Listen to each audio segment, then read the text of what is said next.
Today we're going to make a bar with a concrete countertop.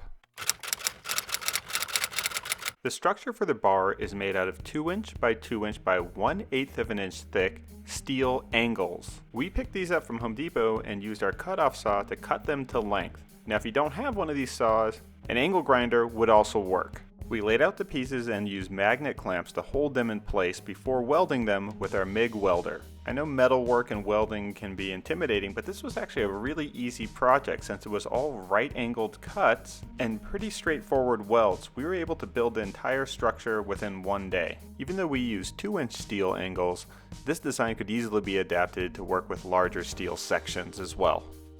We checked to make sure that we had full penetration on the welds and then used the angle grinder to grind down the welds nice and flush.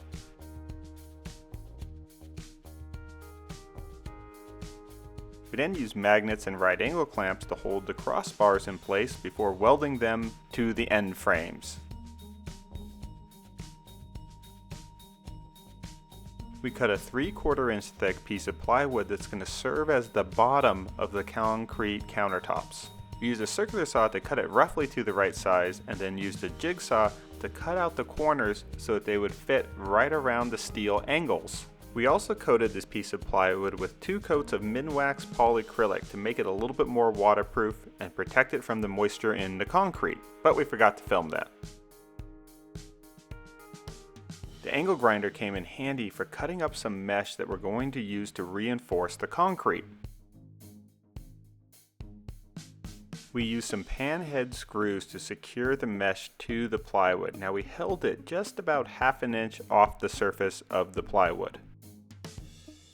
We wanted the concrete countertops to be a nice medium gray, so we mixed in some liquid cement color into the water before mixing it into the concrete. Now we use Quikrete countertop mix in gray, which we special ordered from our local Home Depot. Now Quikrete 5000 would also work, but if you're going to go that route, I would recommend using a slightly larger mesh so that the bigger pieces of gravel in the Quikrete 5000 can move through those holes. We pushed the wet concrete down into all the corners of the mold and then used a trowel to make it nice and smooth.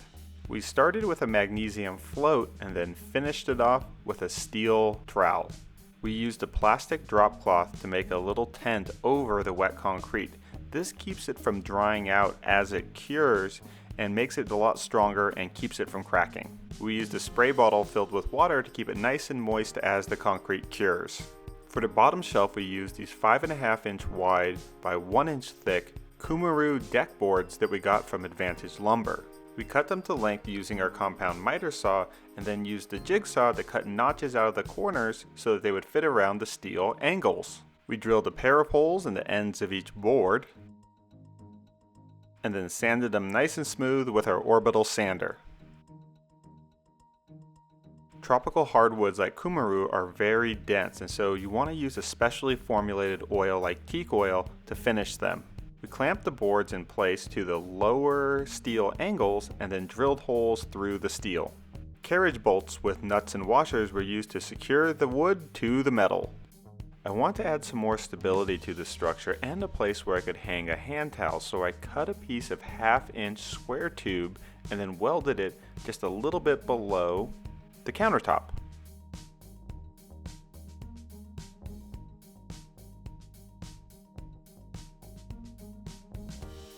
I used the angle grinder with a grinding disc to clean up these welds, and then used my orbital sander to sand down all the surfaces of the metal.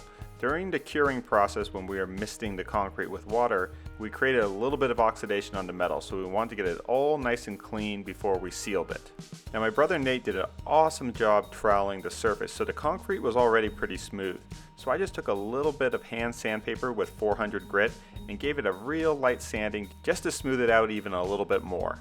I then wiped off the dust and then sealed both the metal and the concrete with Minwax paste wax. I applied a really thick layer, let it sit for about 10 minutes, and then rubbed it all out with a clean rag. Even though this bar has a heavy-duty industrial look, the whole thing weighs less than 200 pounds. We've moved this to about 3 or 4 locations so far, and even though the concrete is only about 1.25 inches thick, it's so well bonded to both the mesh and the plywood that we haven't had a single crack in it. For more information and additional concrete projects, be sure to check out our website. And if you want to see what we're working on next, follow us on Instagram. Check out Quikrete.com to learn more about the concrete products that I use. And don't forget to subscribe to this channel if you haven't already. Thanks. Bye.